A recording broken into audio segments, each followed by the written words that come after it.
Hey everybody. So again, upon request, I know some of you are wanting to see more of my personal practice.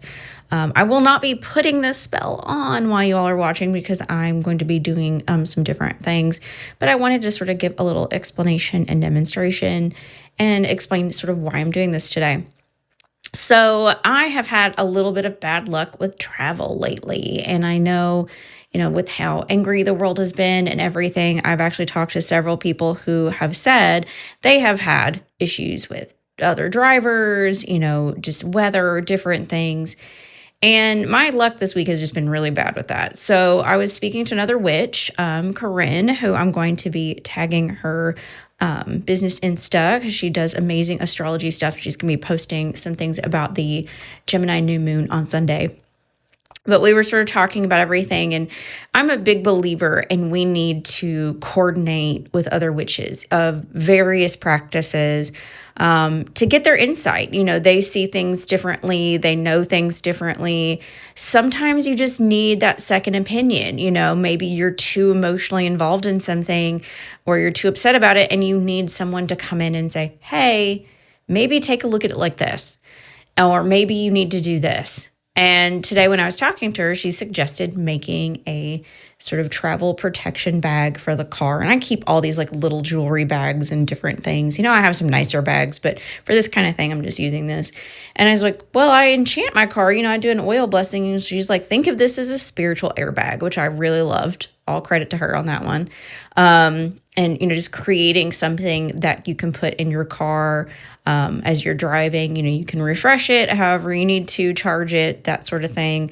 And just kind of do what you're going to do. So I wanted to explain what I'm going to put in here and why, but this will be pretty brief.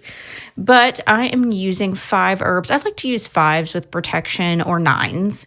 I am using rosemary, garden sage, not white sage. We do not culture appropriate. This is something you can grow in your own garden that is used all over the place. So garden sage, regular old garden sage, thyme, basil, and cloves all have protective or banishing elements. Got my handy tray and a little spoon. I'm getting a new tablecloth soon, so ignore that. I work so much with herbs that this just gets messy in here. Black candle, of course. My cast out protection oil, which I'll anoint the candle with and put a couple drops in the bag along with my herbs. And then 2 crystals that'll go in there, an obsidian and an amethyst. And you might ask, why an amethyst? Well, an amethyst is a crystal for Hermes, and he is the god of travel.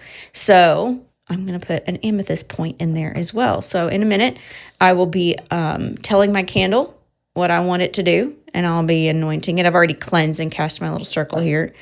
I will tell my crystals what I want them to do, put them in the bag, and then I will do that with the herbs, put it in here. The candle will be placed here. The bag will be put in front of it with everything. I leave it open for this facing the candle, but I keep a distance. We don't need this catching on fire. And then I will be telling it what I need it to do, putting energy in it, all that good, beautiful stuff.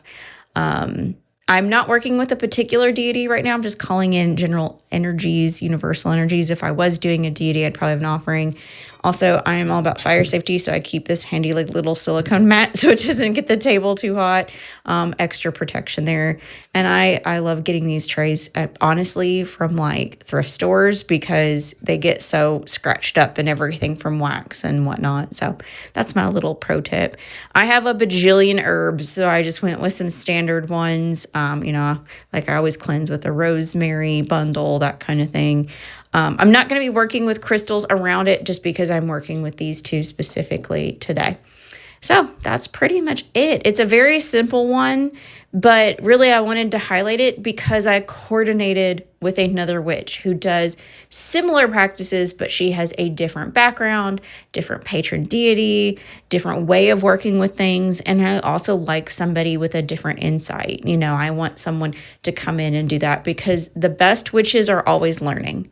If you find a witch who's telling you they are not learning or they know everything, they are lying to you, you need to run. Every good witch will tell you we are always a work in progress. There's always more to learn. Again, we don't culturally appropriate. We can still learn about it so that way we can understand it and respect our fellow witches, but we will not steal things. So I hope you all have a wonderful evening. I'm going to get this going and I will talk to you all later.